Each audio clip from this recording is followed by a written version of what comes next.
Hello everyone, and welcome back to Life's Unfair, my Pathfinder Wrath of the Righteous playthrough series. Today we're going to be picking up in Act 2, as we just defeated Minago and have left the Grey Garrison for good. And now we are on to the world map, onto a much larger stage. We have a lot of adventures ahead of us.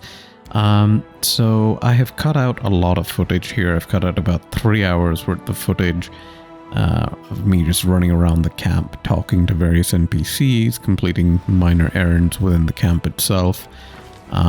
So when we pick up next, we're going to be starting on the world map and jumping right into the first encounter, or attempted encounter, and that is going to be Social's companion quest, where you are avenging his fallen comrades. So let's jump right into the action. An elderly man limps towards a grave and clumsily throws a handful of soil inside.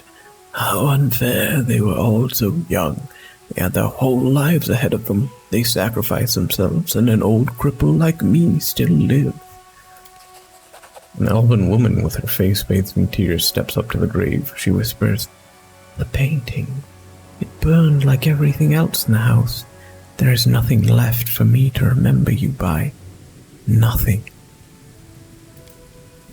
The young man throws a handful of soil into the open grave and stands beside it for a while, lost in thought. Finally, he sighs and steps back.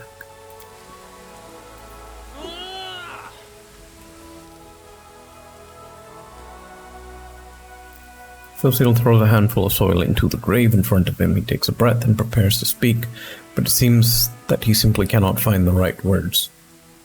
The cleric wipes his tear-filled eyes, gathers his resolve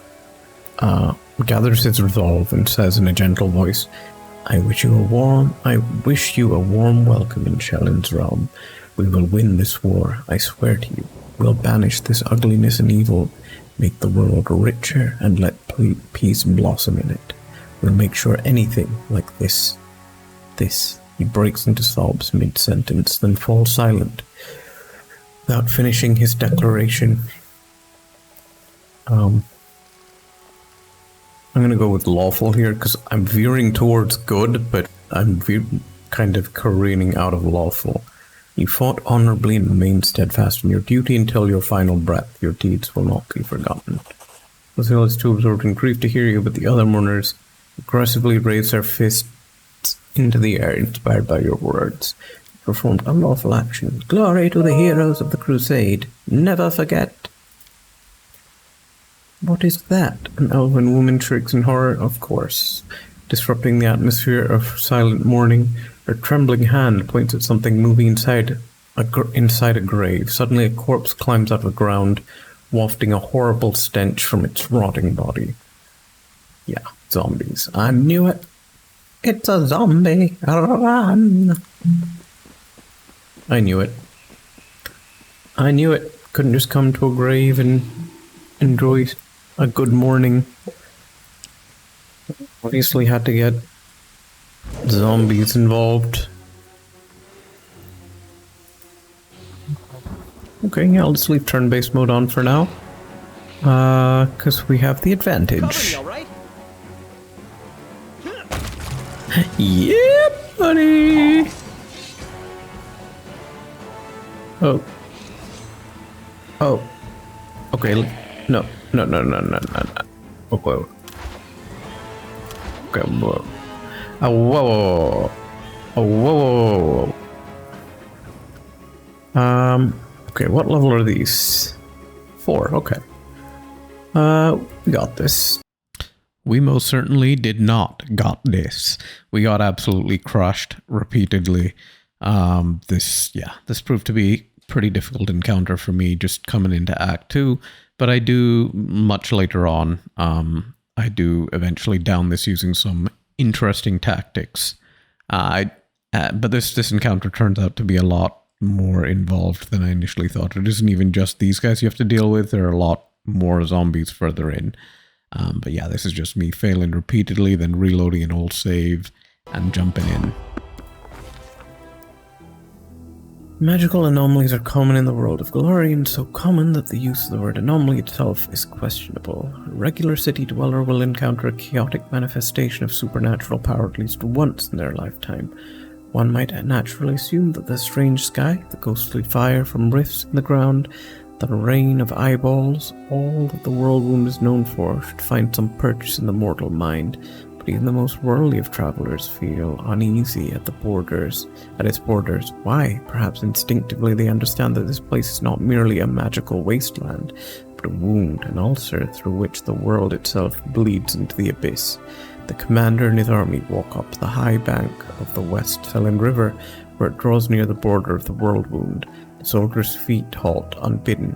On the other bank rises a series of cliffs, too regular in shape to have been formed by wind or water. The sky hangs over the sharp edges and sickening bends, the shade of Mercury on the horizon, rising to dirty rust as it arches above the shoulders' heads. It regains its familiar azure hue.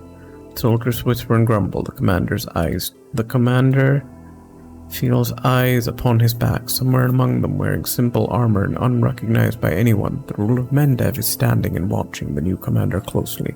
The commander gives a signal to wait and climbs to the highest point along the bank. There he decides to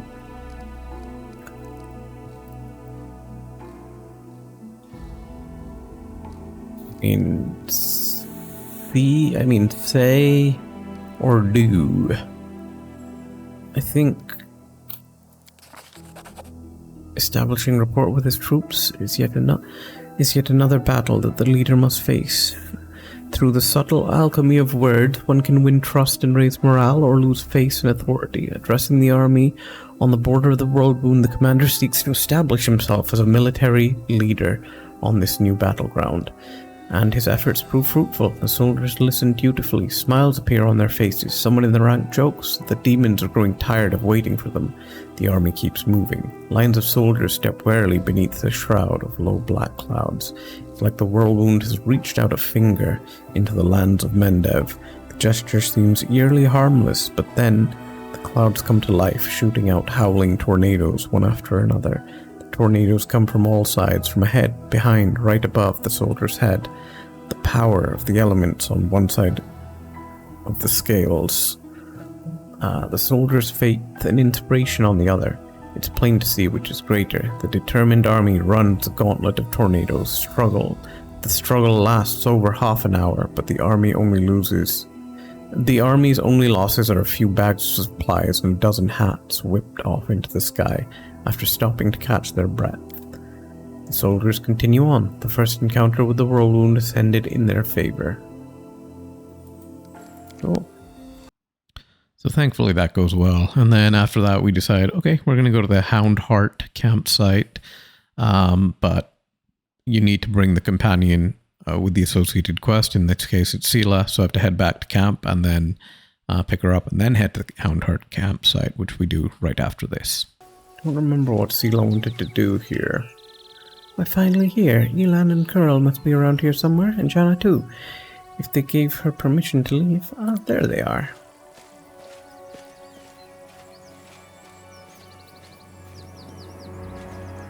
Elan of the greetings, Elan. Greetings to you, Knight Commander. Sir Elan puts his hands behind his back and bows slightly.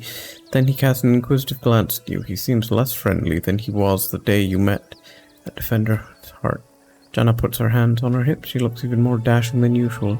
Elan is feeling a little shy, he thought.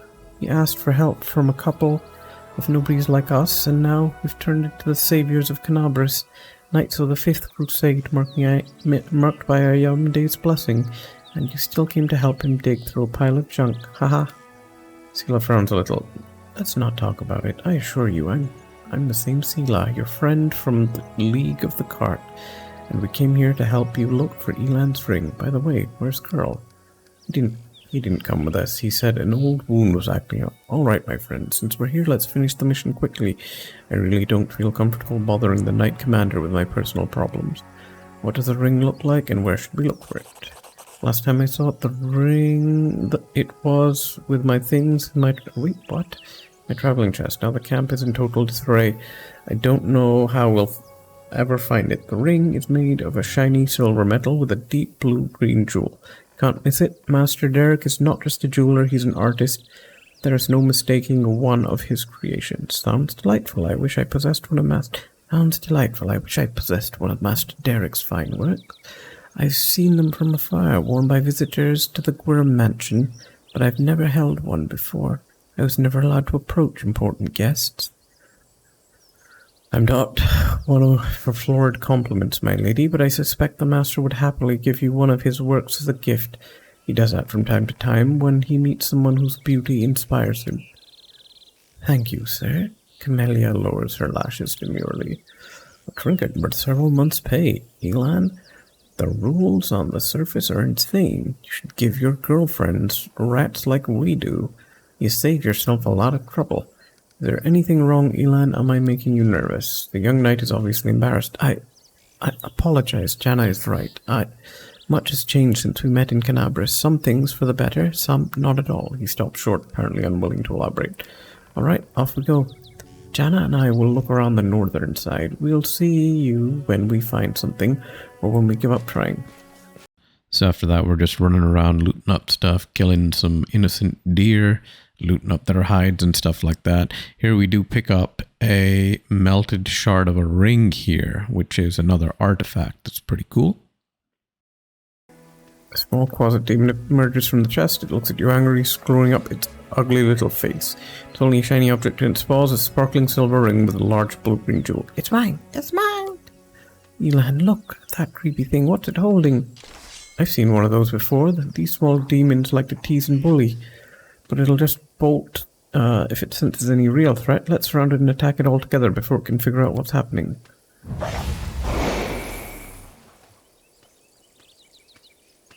Okay. Mine! Closet throws its paws in the air and splashes you with beams of color. You hear insolent giggling. The demon is jumping up and down, throwing the ring into the air and catching it. Mine! Mine! My precious! My precious! Elan, Jana. Seela glances at her friends and turns to you. They're all right. They'll come round soon. Quickly, Razorfiend. Let's catch the little rascal before it runs off with the ring. Okay.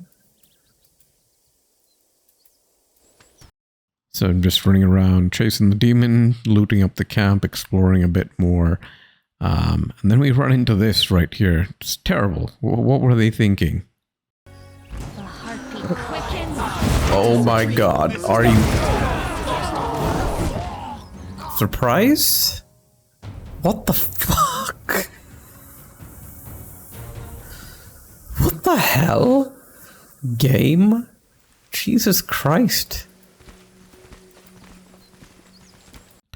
Again, more looting and running around here. We decide not to engage the closet. We do pass this mobility check. So this area turns out to be absolutely pivotal, but I don't figure that out until later. Then after that, we jump into the actual encounter here. Before Elan manages to get the closet, the halfling Curl appears right next to it, quite out of nowhere. He snatches a ring from the demon's paws. You mustn't get it. Curl, what are you... Of course it's a halfling. Is he going to go invisible now? What?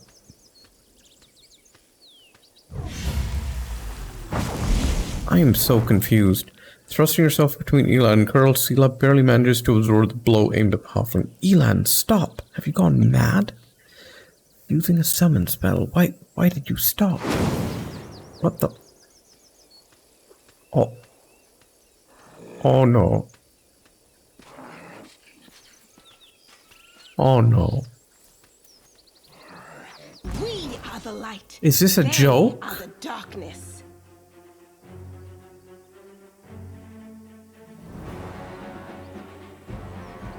Five Just a little more.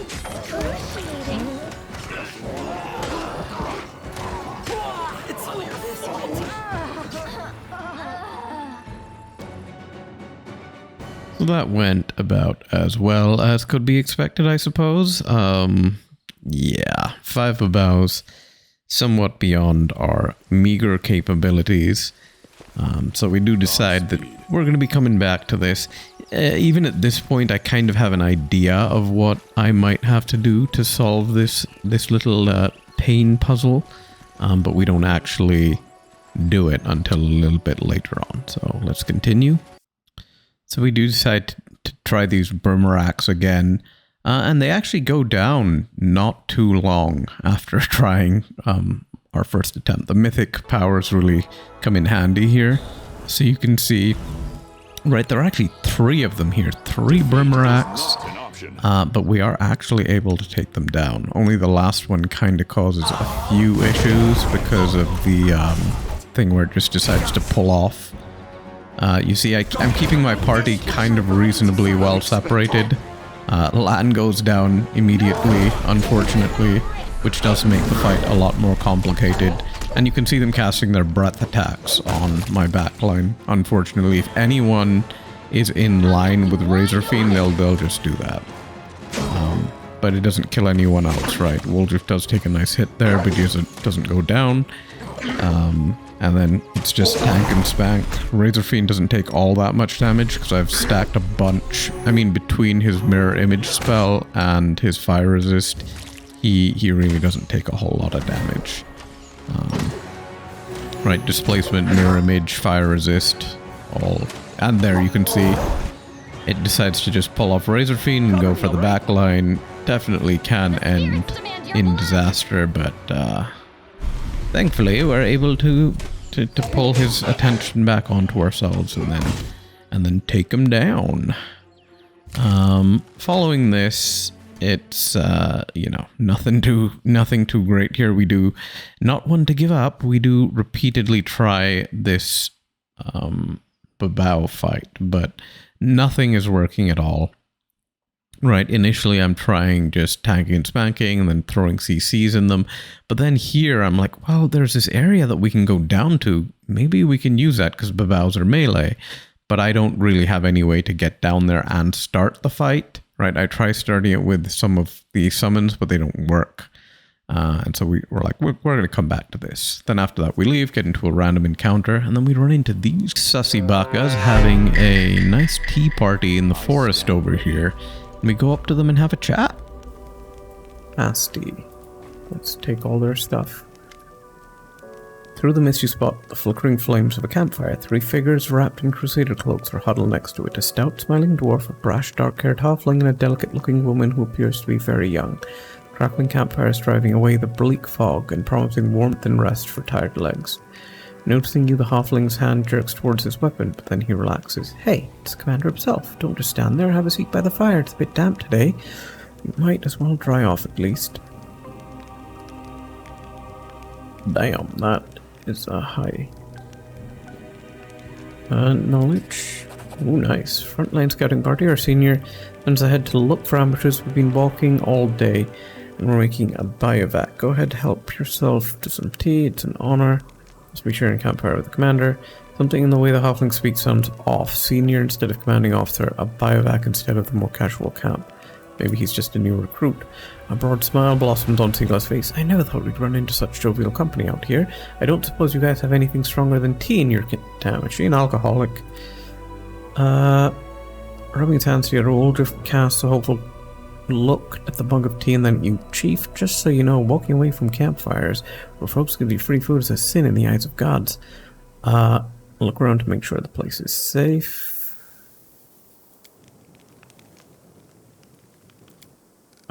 What are your names? I'm Sergeant Felm, the leader of the gang of daredevils. Why would you call a heroic squad a gang, Velm? I'm Tran, foot soldier, cook, quartermaster, and mother hen of this lot. I'm the one who sets up the tent for Asti, given that she doesn't even have the muscle to drive a stake into the ground. With a smirk, Tran glances at the woman who immediately turns red in the face. The sweet, terrible young cleric opens her mouth to say something, but shuts it immediately and blushes even more finally as she mutters sheepily, I'm Asti, at your service, Commander. Aren't you scared camped out here in enemy territory? The roof gives you a disapproving sidelong glance. You wound me, Commander. I've walked many roads. I know a good spot for a camp when I see one. Even if a whole damn column of cultists march by, they wouldn't think of checking this place. In the meantime, we would watch quietly and count every last one.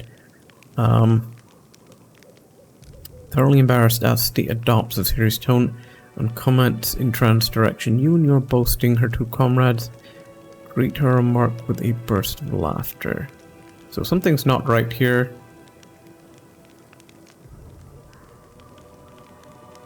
Something isn't right here.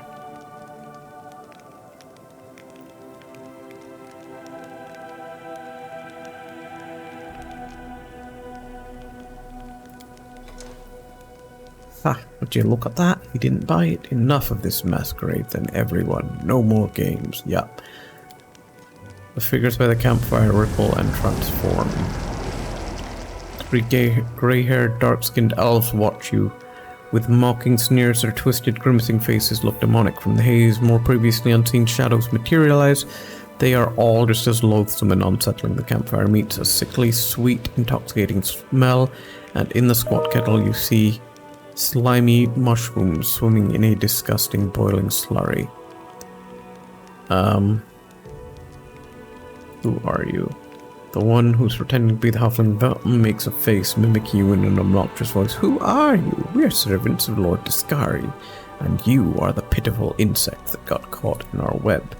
The elf who's masquerading at the cleric Asti gives you a lecherous smile, enthusiastically dragging her tongue along the blade of her dagger. Did you like sweet little Asti? Did you want to play with her in your tent? You monster. Sela looks at those who appeared to be trusted allies a moment ago with open disgust. How did I not see you for what you are right from the start? Dumb paladin, you really think your ability to sense evil can't be fooled? Lady Anna Mora taught us long ago how to trick the likes of you. Ways to conceal evil in one's heart are not a recent invention. Your Anna Mora deserves no credit for devising them. What was the point of this charade? Lady Anna Mora desires your head and will gladly deliver it. The elf whose voice as Tran was so convincing lets out a repulsive snicker.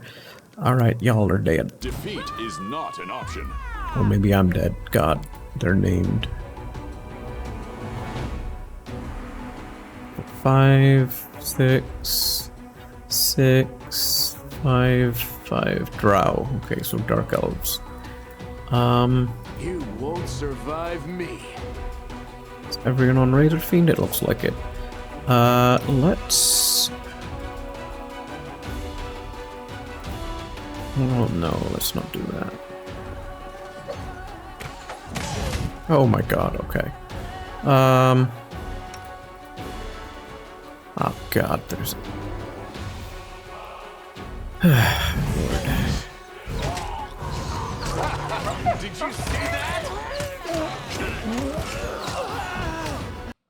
So after getting absolutely crushed, it's just a question of figuring this whole fight out. There are a lot of components to it, right? The guys up on the cliffside over there who just shoot down at me. The 3 named NPCs who... 2 of them are melee. One of them has a very good chance to dodge attacks. The other one hits pretty hard. And then the ranged girl who does just a lot of damage. And then there are a bunch of enemies that also spawn from stealth. So this encounter has... the way they structured this encounter is very interesting. So there are enemies that are present when you first start the encounter. And then there are enemies that only spawn after you start the encounter. And a bunch of them are on different aggro tables. So if you, for example, drop Entanglement, you can pull the enemies that have already spawned before the encounter starts. So there are a bunch of them that are already up and about before you even start this. And you can pull them with Entanglement without pulling the main guys at all. Without pulling the 3 people around the campfire, right? Because they're neutral/friendly to you before you actually talk to them. So you can pull the other guys. But there are a lot of enemies that don't exist. So even if you pull, the few enemies that are already around before you trigger the actual proper encounter by talking to those guys, there are still a ton of enemies that do spawn in after you talk to them. So that is not the only thing that has to be done. But that definitely helps, right? So first thing you want to do is definitely drop a bunch of CC in this area and pull those enemies. Right, pull the enemies that you can and kill them. You can see here I'm trying a bunch of different things. This was actually my best attempt here because not my best attempt that failed. Because I got 2 of the named guys down, a bunch of the other unnamed guys down, and then, well, the guys from up on the cliffside finally made their way down and just destroyed me, so it didn't exactly work. So here, I've split this fight up into different kind of components here, and I'm going to be speeding through the uninteresting parts in between. So this part right here, I'm doing what I said, right? I'm pulling the guys that I can before I talk to the guys at the campfire and trigger the encounter. So you can pull these knife masters here and take them down, right? I have Razor Fiend and my dog tanking them. There are 2 of them here, and there is actually 1 more knife master that does show up after that. I should have waited here, but I didn't wait. There he is. Okay, so there he is. So he does show up. You have to make sure you wait for that 3rd guy, otherwise, you know, he'll be making his way slowly towards you in stealth, right? And then after this, I just, you know, loot him up and save the game, and then we have a new starting point with 3 of the knife masters down.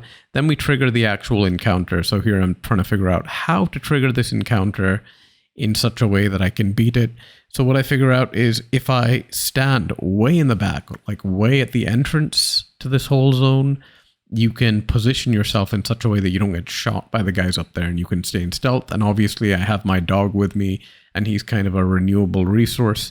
So I keep kind of sending him in to pull these guys. And if he dies, it's no big deal. And while doing this, I figure out that, look at this. This is actually amazing. Save the last one for me. Each of the individual named characters is on a separate aggro table. So you can just walk up to this guy and shoot him, and nobody else comes. None of the unnamed NPCs, none of his named friends help him either. So you just take him out, and then, wait and save the game. After this, wait till you put your weapons away, and then it's like, yep, stealth, just to confirm that everything's going well. Loot up, nothing too interesting here. They do get, you know, it's like whoop-de-doo. You are my favorite aid. Then I save the game and I'm like, okay, if it worked with that guy, maybe it'll work with these guys. Let's see, right? So here's the next guy, Asti. Well, Asti, you don't want to do it with Asti because she's ranged. So you want to pull the other guy here, right? Tran. He's also melee. And right, as expected, or as I had hoped, Asti didn't come with him. So you can pull Velm, you can pull Tran by themselves. Save Asti for last because she's ranged. She won't follow you, right? She'll just be shooting at you. And it can be a bit messy to deal with her. As you will see after we take out Tran here. And this, right, Tran just, he hits hard and he dodges so often. He's a tough fight. Even by himself. So with all 3 of them, he's an absolute nightmare. But yeah, we take him down, we take down Tran. And now it's just Asti and all the other trash mobs left, right? So far we have 3 of the Knife Masters down that we pulled with just CC before even talking to any of the guys around the campfire. And then we individually pulled Tran and Velm. And then we figured out we can individually pull Asti as well. But here are just some, right? So I pulled this. Looks like it was a mistake because I've pulled the guys up on the hill and I've pulled some guys down here. But with Nenyo's, with her mirror image, she's actually able to kind of tank these guys. So I'm like, okay, let's give it a go. Let's try. Let's see what happens here. Nenyo goes down, but after she goes down, we're actually able to take down this Drow Madras here. And you can see, right, after Asti kill, so look how separate their aggro tables are there, right? Asti killed a dog because he walked into proximity, but then after killing the dog, she didn't even help the Drow at all. The second the dog went down, she put away her weapon and stopped firing at the rest of my party and just let us destroy the archers there. And so the archers up on the top, up on the cliffside here, they're running their way over here, but it is a long way. So it takes them a long time, and it gives us plenty of time to re-stealth. As long as you can take out the 2 guys, as long, you know, I was able to take out the 2 ranged dudes here before the guys up there were able to run to me. So now they've probably, you know, they're somewhere on their way back. And then I start firing at Asti and, take her out and save. And then we're like, okay, well, is there more to this encounter? And yes, there is more to this encounter. So there's 3 more knife masters over here who do prove to be a bit of a pain, but we are thankfully able to take them out using summons and things like that. And these guys, again, they're on separate aggro tables. These guys, I'm guessing, spawn in before the encounter begins. So you would be able to pull these guys before the encounter even begins by dropping a CC on them, but obviously they're too far away for you to hit with CC. And the reason I can say this pretty confidently is because they don't help. No, sorry, the other drow who are up on the cliffside don't come down to help these guys, so they're on a separate aggro table. And thankfully they're on a separate aggro table, because just all the drow here, they're really hard. They are really, really hard. But we are able to take them down. So I'm going to fast forward through this bit right here. It goes off kind of without a hitch. And I'm very thankful for that, right? So we're taking out these guys, and then you'll see we move on to the guys up on the cliffside after saving. So the guys over here, and there are only 3 of them, but they prove to be one of the hardest parts of this whole fight. And it's partially because I get so unlucky, and partially because I haven't renewed all my spells and things like that. All my party members are kind of exhausted by this point. Nenyo is actually exhausted by this point. We don't have heals, we don't have many buffs or anything, so it's tough. And the way I do it is I drop CCs on them, right? I drop Grease on them, and I drop Stinking Cloud. And in my case, it actually turns out that both of them, if I don't get each and every one of those guys CC'd in the first round of CC, I lose the fight. They one-shot whoever they focus, and they tend to focus the back line. I do try bringing Razor Fiend up and making him the only one up ahead, but they still end up killing him pretty easily. So we do get lucky eventually and just land a very nice CC, and I do invis Razor Fiend, right? I cast invisibility on him, walk him right up to these guys, and the reason I'm doing this is so that they focus Razor Fiend, because if you do not do this, they focus your backline, and if they don't focus your backline, they switch to your backline. So even if you run up there with Razor Fiend and you don't have your guys nearby, they'll start on Razor Fiend, but the second you bring your guys close, they'll switch off and they'll just take out your backline. So the only way to kind of avoid that is to walk up in Invis and just get right up in their face, and that forces them to focus you. So that's why I did that. And you can see here, I switch over to turn-based mode to finish her off, because I'm about to die. And I have no heals, I have nothing left. And it is a very kind of desperate situation. You can see here, they're very dodgy. It's kind of a nerve-wracking. I don't have any magic missiles, I don't have any spells. It's just like, come on, land, please. And he doesn't. He pulls it off. And we're able to take out these guys, and that is finally the last encounter in this place. This is nothing too special. But then we move on. So just fast forwarding through these bits here, looting up, doing regular kind of administrative work where we just sort through our inventory, make sure we're not overburdened. And then we do jump into our first crusade battle here. We recruit up a general, looking through the list of generals, I've recruited somebody who I think is suitable, and then just get my first taste of combat. It doesn't seem too difficult overall, right? I'm only fighting level 1 demon armies so far, but they're pretty trivial fights. And even like where I am, even right now, currently, I'm able to take out like the level 6, 7 demon armies with my main army without too much difficulty, so... Unless there's some crazy mechanics that pop up later, I don't see the crusade battles being a big deal. And they are kind of fun. I do enjoy them as kind of a different way of experiencing aspects of the game. And then we jump in here, right, the conundrum area, and I'm trying to figure out the puzzle. Very tired by this point, and it does take me a bit to actually figure out what to do here. I'm looking at the wall, the stuff on the wall, trying to match up the symbols, because they do share a lot of symbols. I'm like, well, there's something wrong here. Did I mess the puzzle up by placing the 2 pieces? Right, so there you get 4 pieces, 6 pieces that you can place, and 2 of them basically slot in and cannot be unslotted. The other pieces can all be slotted and unslotted, and depending on which hand you pick there on the tile thing there, that determines the direction that the pieces are in. And then I do kind of figure out in the end that, oh, well, it's a lot easier than I thought it was. The stuff on the wall doesn't mean anything. None of the books that you've read mean anything. It's just a simple domino puzzle, and you kind of have to line everything up in such a way that the symbols kind of line up together, right? They match on successive tiles. You can see here, right? The symbols are matching. I will guide us. Again, right? The symbols matching.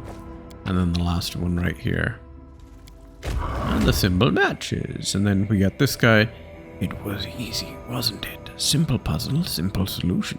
But it was just the beginning. Its purpose was to awaken a curiosity. Oh, I love puzzles. Mortals are not meant to unveil the secrets of the universe. Of course not. The secret of the universe will only be... Okay, well, I'm just going to skip through this conversation here. Yeah. Okay. So you do get to ask him a couple of questions here. Ask him who he is. He doesn't say anything. And then he just keeps repeating the same stuff over and over again. So I'm like, okay, this guy's a bit of a troll. I'm sure he'll have more to say to us when we get to the next puzzle that he has laid out for us. And then we're like, okay, let's move on. And let's loot this place up for everything that it's worth, because 2 doors do open up here. We do get some nice dog armor and stuff like that. And then we head over here to Nightingale. Well, that's actually where we're going to head to next, but we do some more crusade battles. You can see me just speeding through them here. This one turns out to be a bit of a mess. That was well beyond my capabilities. And so I'm just, this is just pretty boring crusade battle stuff. Nothing too crazy here. I head back to camp where I do deal with my inventory again, right? I gotta... That's one of the more frustrating parts of this game, having to actually manage your inventory. I do understand that it does kind of help with immersion, right? You are in the world. You can see there that I picked up 2 scrolls of teleport, basically, dimensional door or whatever, that allows you to move your party around the battlefield. And the reason I picked them up is because I know I'm going to need them. If you remember the encounter with the Babaus that has that area that you can kind of go down to, yeah, that's basically why I bought them. And I'm sure there are other encounters where you will kind of need to employ similar tactics, and it turns out there are. In fact, every major encounter that I have, every super difficult major encounter that I've had to fight has involved me using those scrolls of teleport in some way, in some capacity. Nenyo does eventually pick up the spell later on, but at this point I'm dependent on the scrolls, which Nenyo's casting anyways, but right, they are expensive, 700 a pop. Then we head over here, Nightingale Grove, and it's like, oh, well, this doesn't look too bad, right? What are these guys doing? They look like bandits or something. There's a gnome here who's telling them to... It's a call to arms. I'm like, well, this doesn't look so bad. Sure, we can do this. Immediately drinks a potion, goes invisible, and, well, you can see how many enemies there are here, right? A bunch of marauders and stuff like that. And I'm like, oh, God, where did the gnome go? What is the gnome doing? But it doesn't, right, it doesn't look unmanageable at this point. I'm not buffed up, so I'm like, well, we'll give it a try, just get a feel for how difficult it is. And, right, dog gets one-shotted. Gnome comes out of stealth. They're throwing firebombs at me, and it's like, well, this ain't gonna work. This is not gonna work. And there's some Marauder leader, comes out of stealth, wipes, and basically my entire party gets destroyed. And then we're like, okay, let's try buffing up. Let's see what we can do here. Buff up, cast, because I do have all my buffs available. I'm like, let's buff up. Let's cast CC. Let's do all that good stuff. But it's not working. It's really just not working. I'm not able to, between the firebombs and the ranged dudes in the backline that are just decimating me, nothing, absolutely nothing is working here. So you can see I'm trying everything. I'm trying all, using all my summons, using all my CC, using all my buffs, just using everything at my disposal, even using Stinking Cloud. None of it is making any difference. I'm like, okay, we're going to come back here later.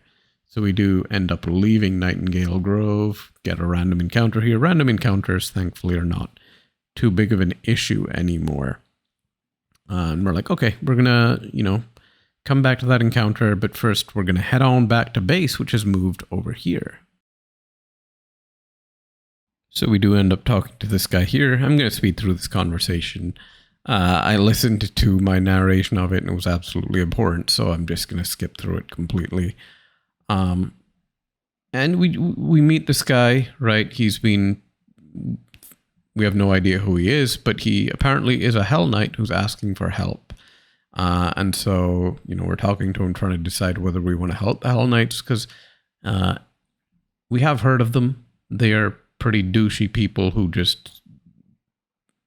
they're very willing to just kill.